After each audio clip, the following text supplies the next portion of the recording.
Mais avant cela, oui, petite information quand même. Oui, ce sont les affaires People qui s'invitent en ce début de campagne présidentielle, en particulier pour quelqu'un qui n'est pas encore candidat. Il s'agit d'Éric Zemmour. Bruno Jeudi est avec nous, le rédacteur en chef de Paris Match. Bonsoir Bruno. Bonsoir Olivier. C'est la une de Match cette semaine qui va faire beaucoup causer, comme on dit.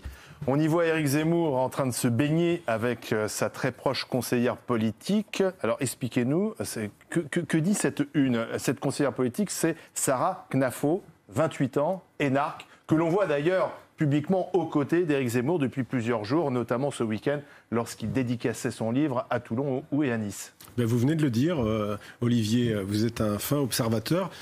Paris Match, on s'intéresse à Éric Zemmour depuis déjà quelques mois. On avait publié avant l'été une enquête assez fouillée sur sa préparation de sa campagne présidentielle et ce qui se passe aujourd'hui, c'est-à-dire une espèce de lancement tambour battant entre le livre, ses dédicaces, ses meetings et ses prises de parole multiples et variées. Et puis, au fur et à mesure de cette enquête, qui est menée par Émilie, ma consoeur Émilie Lanez, qui avait déjà signé la première enquête, on s'est aperçu du rôle déterminant de cette femme, Sarah Knafo, dont vous venez de dresser rapidement le CV, énarque, brillante, sortie dans la botte, membre de la Cour des comptes.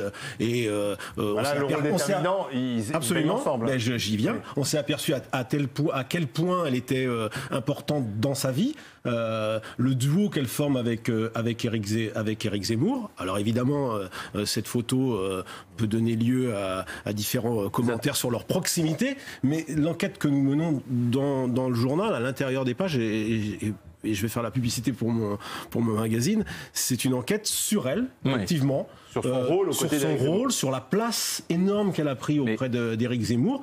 On s'intéresse beaucoup moins à leur intimité. On l'a fait par les photos. Oui, par les photos. Soyons clairs, Bruno Jeudi, il y a un rôle intime et un rôle politique, voilà. Sans doute, mais il est marié, Éric Zemmour ? Mais comment ? Il est marié, Éric Zemmour ? Oui, il est marié, mais c'est pas l'objet de l'enquête. Si vous voulez, nous on a. Non, mais c'est bien sûr.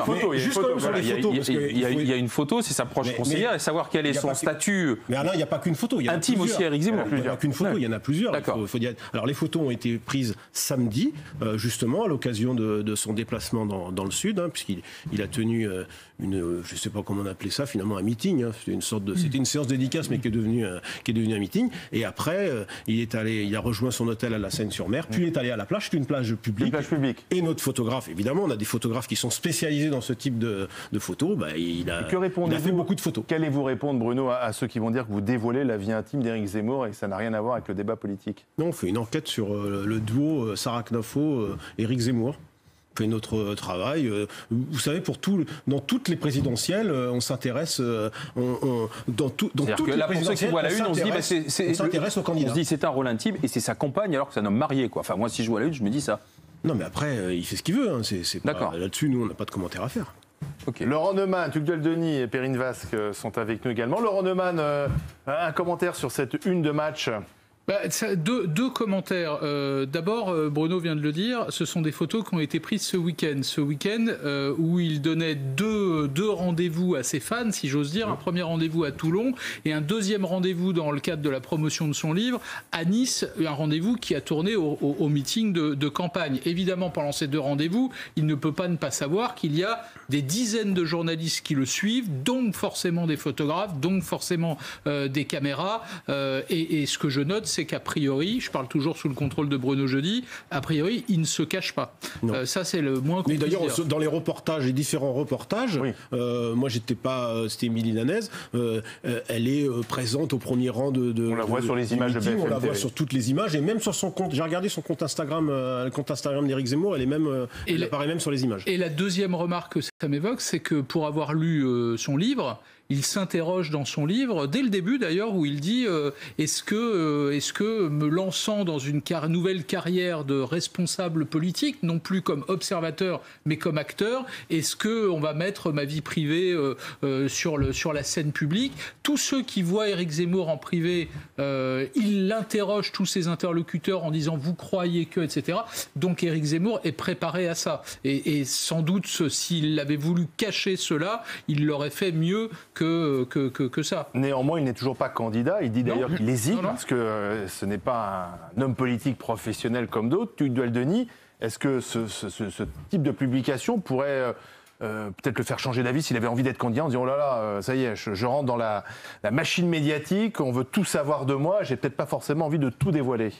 Alors 2 choses, déjà quand même sur ce qu'a dit Bruno Jeudi, il y a quand même une ambiguïté dans cette une, parce que vous dites le papier, ça parle de son rôle politique, et la photo dit évidemment autre chose. Donc c'est quand même une violation de la vie privée. Je dis pas que c'est un crime, hein, mais l'enquête, comme par hasard, ne parle absolument pas de ce que vont se demander les gens en voyant cette photo. Je pense que les gens, ils vont acheter Paris Match en voyant cette photo, ils vont ouvrir, ils vont se demander quelle est exactement la nature de cette relation. On voit, c'est expliqué, c'est une relation qui est quasi non mais Bruno, fusionnelle, au moins sur le plan intellectuel. Non mais Bruno, la photo, c'est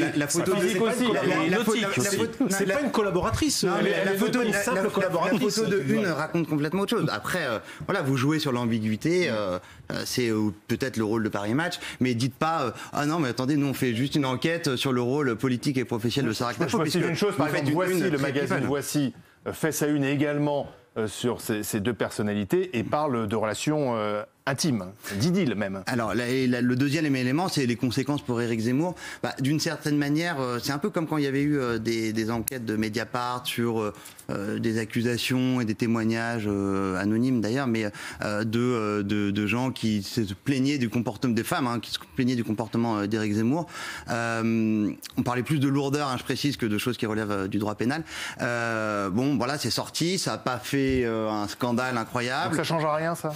Écoutez, je crois pas. Je crois qu'effectivement, il est rentré dans l'atmosphère, il s'est préparé à tout. Laurent a judicieusement relevé que au début de son livre, La France n'a pas dit son dernier mot. Donc les pots de banane commencent. Il déminait le sujet, mais j'imagine qu'il est un peu frémi. Il dit même plus loin que, comme d'autres journalistes, il était au courant de la vie cachée de François Mitterrand et que lui était au courant, mais qu'il ne l'aurait pas révélé. Oui, en fait, il dit, en gros, ce qu'on comprend, c'est qu'il s'attend à tout, mais qu'il espère que tout ça ne soit pas sur la place publique. De toute façon, quand vous vous retrouvez à la une de Paris Match sans l'avoir souhaité, c'est forcément violent. C'est violent pour soi, c'est violent pour les... Il l'a sûrement pas souhaité, mais il l'a sûrement anticipé. Alors voilà, Est-ce qu'il n'a vraiment pas souhaité ? Parce que quand on va sur une plage publique, après avoir convoqué toute la presse pour la promotion de son livre, est-ce que finalement ça peut l'arranger aussi de dire au moins les choses sont dites et faites. J'ai commencé par vous dire qu'il ne se cachait pas. Voilà. Encore une fois, je le répète, ça se passe le week-end où il fait 2 rendez-vous avec ses fans, dont l'un ressemble à un meeting. Mais on peut à la fois ne pas se cacher et quand même ressentir ça de façon violente quand votre vie privée est forcément exposée. Après, il y a peut-être quelque chose qu'on pourra observer qui sera intéressant dans les jours qui viennent. Vous posez la question, est-ce que ça peut lui nuire ? Eh bien, Éric Zemmour, qui se compare souvent à Donald Trump, là, ces derniers jours, notamment la couverture de son livre, il n'hésite pas à dire qu'il s'est inspiré de Donald Trump. On a vu que Donald Trump, tous les scandales qu'il concernait aux États-Unis, ça glissait complètement sur son électorat et ça n'avait aucune conséquence sur le fait que les gens voulaient voter pour lui tout de même. Eh bien, on va voir si quelque part ça se passe de la même façon pour Éric Zemmour. Mais Perrine, vous ne croyez pas si bien dire, samedi, entre autres choses qui ont été dites par le polémiste candidat, il a dit à ses supporters « N'écoutez pas ce qu'on écrit et ce qu'on dit sur moi ». Oui, ça veut dire qu'il y a... Mais c'est ce que disait Trump. C'est ce que disait Trump. C'est ce que Trump a martelé devant ses supporters. C'est ce que disent tous les hommes politiques. Oui, mais dans les journaux. D'abord, il n'est pas candidat. Il le dit avant même d'être candidat. Ce qui est quand même un élément on savait très bien que dans la des autres hommes politiques.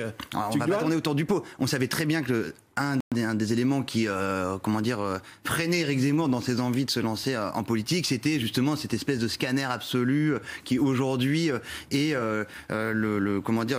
l'incontournable d'une candidature politique. On scanne sa vie, on expose sa famille, ses amis, ses comptes en banque, son casier judiciaire, etc. Ses collaborations. Et que dans ce cadre-là, Éric Zemmour, qui était plutôt quelqu'un, certes, qui avait un métier public, mais dans l'ombre comparé à des vrais hommes ou des femmes politiques, ça faisait partie des questionnements qu'il avait. Alors un mot quand même sur Sarah Knafo, parce que le papier est très intéressant, c'est un portrait fouillé sur celle qui a quitté la Cour des comptes. Elle a demandé une mise en disponibilité. Voilà, une mise en disponibilité pour pouvoir visiblement pleinement remplir ce rôle de conseillère politique. Elle accompagne Éric Zemmour dans tous ses déplacements. C'est une énarque de 27 ans, 28 ans. C'est intéressant aussi de voir le profil Elle vient du système en quelque sorte. Alors elle vient totalement du système. Elle est même dans le pari politique et médiatique. Elle est même déjà très connue. Elle a fréquenté Jacques Attali, Henri raconte comment elle a séduit Hubert Védrine, Jacques Attali, Xavier Niel. Elle fréquente le tout pari politique, économique, à des copains à extrême gauche, à droite, à l'extrême droite. On raconte aussi. Visiblement, elle n'était pas allée à la plage avec eux. Hein. On raconte aussi, à mon avis, c'est intéressant, la prise de bec avec Pierre Moscovici, qui est son patron à la Cour des comptes, qui lui reproche justement certains propos, notamment sur la défense de Pétain par Zemmour. Et ça, Pierre Moscovici lui dit vertement, puisque c'est raconté un peu en longueur dans le papier. Donc on décrit une personnalité, effectivement, qui a une influence, je pense, très importante sur Éric Zemmour. On voit bien à quel point elle le met en confiance et comment au fond, il se transforme.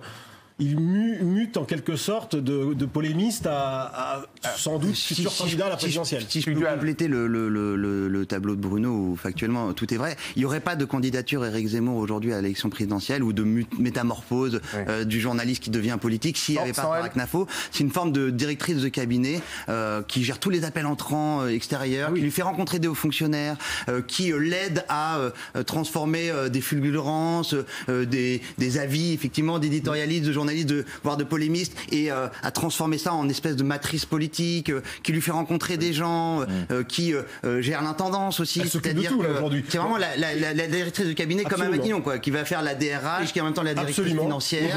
Aujourd'hui, l'équipe Éric Zemmour, c'est pas beaucoup de personnes, et il faut passer par Sarah Knafo. Le débat Jean-Luc Mélenchon que vous organisez demain soir avec Éric Zemmour, c'est Manuel Bompard qui était l'officier traitant pour Mélenchon, et c'est Sarah Knafo qui est Elle a le même rôle auprès d'Éric Zemmour que Sophia Chikirou pour Jean-Luc Mélenchon. Messieurs, dames, vous avez raison. Merci. On va s'intéresser à une autre formation politique. Dans un instant, on va voir où en sont les Républicains dans le choix de leur candidat. Mais Mélenchon-Zemmour, c'est demain, 20h45. Le débat animé par Aurélie Casse et Maxime Switek sera en simultané sur BFM TV et RMC, la radio RMC.